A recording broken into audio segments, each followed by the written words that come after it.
ఆనంద శరణ్య ఇద్దరు లీలావతి దగ్గరికి వెళ్తారు. లీలావతి పైన బాంబుని చూసి టెన్షన్ పడతారు ఆనంద శరణ్య. ఆనంద ధైర్యంగా ఆ టైం బాంబుని చేతిలోకి తీసుకునేసరికి ఇంకా 9 minutes 45 seconds మాత్రమే టైం మిగిలి ఉండడంతో ఆ బాంబుని చేతిలో పట్టుకొని హడావిడిగా బయటికి పరిగెడుతూ అడ్డం వచ్చిన వాళ్ళందరినీ పక్కకి తప్పుకోండి అని అరుస్తూ ఆ షాపింగ్ మాల్ వాళ్ళ రాజ్కోటి సిల్క్స్ షాప్ బయటికి వెళ్ళి ఆ ఖాళీ ప్రదేశంలోకి ఆ బాంబుని విసిరేస్తుంది ఆనంద. తను విసిరేయగానే ఆ బాంబ్ పేలిపోతుంది.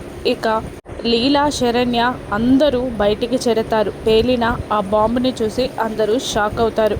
ఇక పంచాయతీ హాల్లోకి మారుతుంది.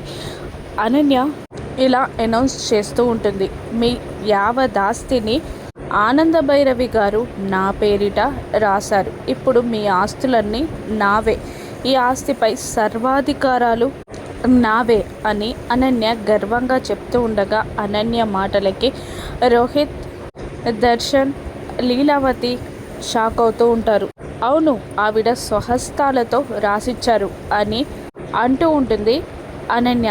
ఎవరే నీకు చెప్పింది నా ఆస్తిపైన నీ హక్కేంటి అని ఆనంద అంటూ ఉండగా, అదేంటి నువ్వే రాసిచ్చావు కదా, డాక్యుమెంట్స్ పైన క్లియర్గా ఉంది కదా, ఇదిగో చూడు అని డాక్యుమెంట్స్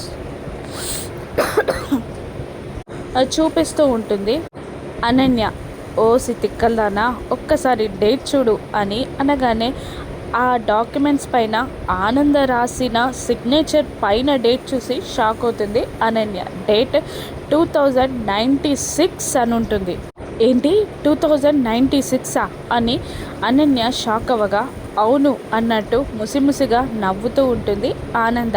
అనన్య ప్లాన్ని తిప్పికొట్టి డాక్యుమెంట్స్ చెల్లకుండా చేసి లీలావతిని కాపాడి అనన్యకి తగినట్టు బుద్ధి చెప్పి ఆనంద మళ్ళీ ఒకసారి తనని తాను ప్రూవ్ చేసుకుంది.